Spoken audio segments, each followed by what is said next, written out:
बहू के सवाल। प्रतिभा को बचपन से ही सवाल जवाब का बहुत शौक होता है, जिसके चलते मम्मी पापा उसे किताबें ला कर देते हैं।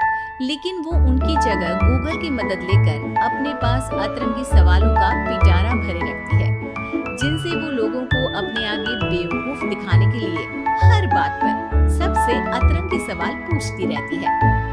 ओ बहू, कहाँ है? जरा जल्दी इधर आ। क्या हुआ मम्मी जी? ऐसा कौन सा आसमान सिर पर आ गिरा जो इतनी हबड़ तबड़ में बुलाया? और आसमान का तो पता नहीं, पर इसकी छत जरूर गिरेगी। कितनी बार बोला है कि इसे रिपेयर करा लो। मम्मी जी, ऐसी क्या चीज है जो आपसे कोई सवाल तो नहीं पूछती, पर फिर भी आपको हमेशा उसका जवाब देना पड़ता है? हे भगवान, यहाँ घर गिरने को आया और इसे गेम भी खेलना है। अरे तू अपने सवालों का टोकरा अपने पास ही रख, मेरा बेटा करा देगा। वो आलसी, उनके भरोसे रही तो छत पक्का गिरेगी। इससे अच्छा है कि जल्द जवाब ही दे दो। प्रतिभा की बात सुन सास असमंजस में वहीं बैठ जाते हैं, जिसे देख प्रतिभा मुस्कुराते हुए वहां से चली जाती है। और मम्मी मारी गई थी जो इससे सवालों की दुकान को घर ले आई। क्या हुआ माँ, इतनी परेशान क्यों बैठी हो? अरे हाँ, आजा, सब तेरी वजह से तो हुआ है। पूरी दुनिया में तुझे कोई दूसरी लड़की नहीं मिली थी शादी करने के लिए, जो इस सवाल बवाल को मेरे सिर पर ला बिठा दिया। अब क्या सवाल पूछ लिया प्रतिभा ने?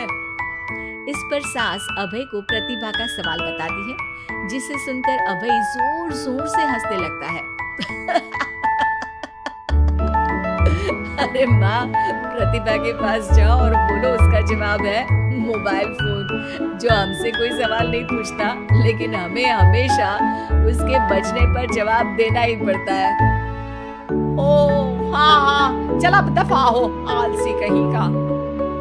इस पर अभय के वहां से जाती ही सास प्रतिभा के पास जाकर उसे जवाब दे देती है, जिसे सुन प्रतिभा हैरान रह जाती है, लेकिन अपनी बात को चलते छत की रिपेयरिंग का काम करा देती है।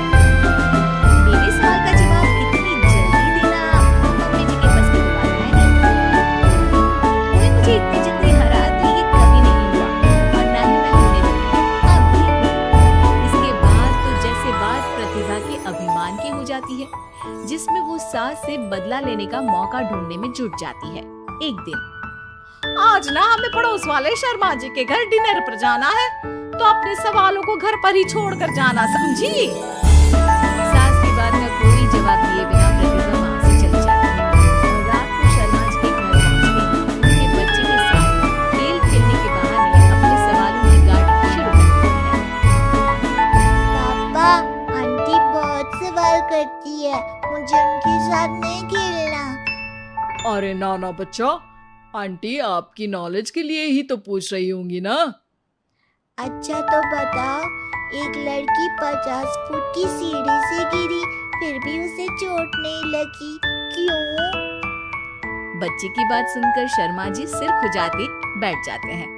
अब अरे बच्चा, जाओ खिलौने से खेलो, जाओ जाओ। क्यों शर्मा जी, जवाब नहीं पता तो बच्चे को भेज रहे हैं? अरे आप सब भी क्या सवाल जवाब में लग गए, डिनर करते हैं ना। अब तो जवाब सुनकर ही खाना खाऊंगी। क्योंकि वो लड़की आखिरी सीढ़ी से गिरी थी, इसलिए चोट नहीं लगी। मिल गया जवाब, अब कोई बदतमीजी या सवाल नहीं। अच्छा, तो आज तक मम्मी जी को ये सारे जवाब आप ही बताते थे? क्यों, तुम्हारे अहंकार को ठेस पहुंची कि कोई तुमसे तेज कैसे हो सकता है? इतना कॉन्फिडेंस? तो बताओ, एक साल में कितने सेकंड्स होते हैं? 12, 2 जनवरी, 2 फरवरी एंड कंटिन्यूड। ज्यादा तेज हो? अच्छा, ऐसी क्या चीज है जिसे तुम छुए बिना पकड़ सकते हो? बात।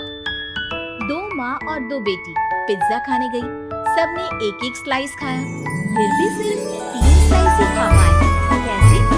क्योंकि उनमें एक ग्रैंडमदर है, फिर उनकी बेटी यानी कि मदर, और फिर उनकी बेटी, हो गई 2 माँ और 2 बेटी। मिल गए 3 स्लाइड का हिसाब। अरे कभी तो अपनी गूगल की दुनिया से बाहर निकलो। अपने आप को अगर इतना ही तेज समझती हो तो अब तुम मेरे सवालों का जवाब दो। कौन सा फूल सबसे अच्छा है? किसका दूध दुनिया में सबसे ज्यादा अच्छा है? कौन सी मिठास सबसे अच्छी है? अभय के सवाल सुन प्रतिभा असमंजस में पड़ चुपचाप बैठ जाती है, जिसे देख सब हैरान रह जाते हैं। प्रतिभा के पास सवाल का जवाब नहीं, ये चमत्कार कैसे हो गया? अरे कभी गूगल छोड़कर ढंग की किताबें पढ़ी होती तो पता होता। इसी तरह कुछ दिन बीत जाते हैं, जिसमें अभय का जवाब ना दे पाने की वजह से प्रतिभा सवाल पूछना बंद कर देती है, लेकिन साथ ही सुकून से रह भी नहीं पाती, जिसे देखकर एक शाम अभय प्रतिभा को कहता है, देखो, मेरा तुम्हें हर्ट करने का कोई मोटिव नहीं था, बस समझाना था कि अगर तुम्हारे पास कोई टैलेंट है तो उससे लोगों को नीचा दिखाने की जगह उन्हें सीखने में या मदद करने में इस्तेमाल करो। ज्ञान नहीं, जवाब दो। सबसे अच्छा फूल कॉटन का है, क्योंकि उससे हमें कपड़े पहनने को मिलते हैं। सबसे अच्छा दूध माँ का है, क्योंकि उसकी वजह से एक बच्चा स्वस्थ और तंदुरुस्त रहता है। और सबसे अच्छी मिठास तुम्हारी जुबान में होती है। अगर जुबान से अच्छा बोलोगे तभी तो लोगों से जुड़ पाओगे, उनके मन और जीवन में घर कर पाओगे। अभी भी ज्ञान ही दिया, लेकिन ऐसा जो मेरे पास नहीं था। सॉरी, मुझे कभी समझ में ही नहीं आया कि मैं कितना गलत कर रही हूँ, और ना ही किसी ने समझाया। पर अब वादा करती हूँ, गूगल से ज्यादा किताबों में समय लगाऊंगी, और जो भी सीखूंगी उससे शो ऑफ नहीं करूंगी, लोगों की हेल्प करूंगी।